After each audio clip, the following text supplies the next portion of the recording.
വിദ്യാലയങ്ങളിൽ നിന്നും പിഞ്ചുകുട്ടികളുമായി പെരിന്തൽമണ്ണയിലൂടെ വരുന്ന ഒരു ഓട്ടോയാണിത്. ഡ്രൈവർ പൂർണ്ണമായും ഡ്രൈവിംഗിൽ മാത്രമാണ് ശ്രദ്ധിക്കുന്നത്.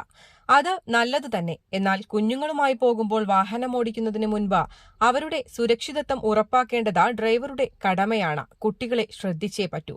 അല്ലാത്തതുകൊണ്ടാണ് ഓട്ടോയുടെ പിന്നിലും മുൻപിലും ഇരിക്കുന്ന കുട്ടികൾ ഓട്ടോയിൽ തൂങ്ങിയും പുറത്തേക്ക് തള്ളി നിന്നും മറ്റു യാത്രക്കാരോട് കൈകാട്ടിയുമെല്ലാം യാത്ര ആസ്വദിക്കുന്നത്. അവർ അതീവ സന്തോഷത്തിലാണ്. എന്നാൽ അധികം ശക്തിയോ ബലമോ ഇല്ലാത്ത കുഞ്ഞിക്കൈകൾ ഒന്നുവിട്ടാൽ എന്ത് സംഭവിക്കുമെന്നതിനെക്കുറിച്ചുള്ള ബോധം ഇവർക്കില്ല. ഓടിക്കൊണ്ടിരിക്കുന്ന വാഹനത്തിൽ നിന്നും റോഡിലേക്ക് വീണുകഴിഞ്ഞാലുണ്ടാകുന്ന ആഘാതം എത്ര വലുതാണെന്നതിനെക്കുറിച്ചും ചിന്തിക്കുവാൻ ഇവർ ആയിട്ടുമില്ല.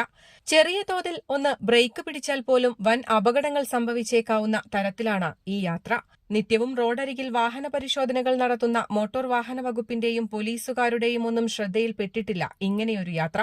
കുട്ടികളെ വാഹനങ്ങളിൽ കുത്തിനിറച്ച് സ്കൂളിലേക്ക് അയക്കുന്ന രക്ഷിതാക്കൾക്കും തിരിച്ചു വീട്ടിലേക്ക് അയക്കുന്ന അധ്യാപകർക്കും ഇതിന്റെ ഗൌരവം ഒട്ടും മനസ്സിലായിട്ടില്ല എന്ന ഈ കാഴ്ച വ്യക്തമാക്കുന്നുണ്ട്.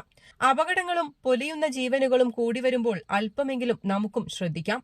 റോഡരികിൽ സുരക്ഷ ഉറപ്പാക്കാൻ നിൽക്കുന്ന പോലീസുകാർക്കും അധികാരികൾക്കുമെല്ലാം കുറച്ചുകൂടെ ശ്രദ്ധയാകാം.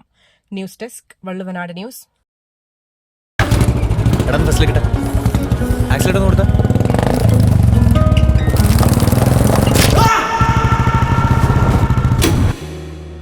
വിരലിൻ്റെ അറ്റം കട്ടായി പോയിട്ട് ഇങ്ങനെ തൂങ്ങിക്കിടക്കുമായിരുന്നു.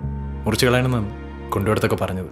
കൂടെ ഉണ്ടായിരുന്ന അഭി പറഞ്ഞു നമുക്ക് കിംസ് അൽഷിഫയെ കൊണ്ടുപോകാം. വിരലിൻ്റെ കാര്യത്തിലാണേലും യാത്രയുടെ കാര്യത്തിലാണേലും രണ്ടും മുറിഞ്ഞു പോകാതെ തുന്നിച്ചേർത്തത് കിംസ് അൽഷിഫയിലെ ഹാൻഡ് ആൻഡ് റിസ്റ്റ് സെൻ്ററാണ്. Hand and wrist centre, KIMS Al Shifa hospital, Perinthalmanna.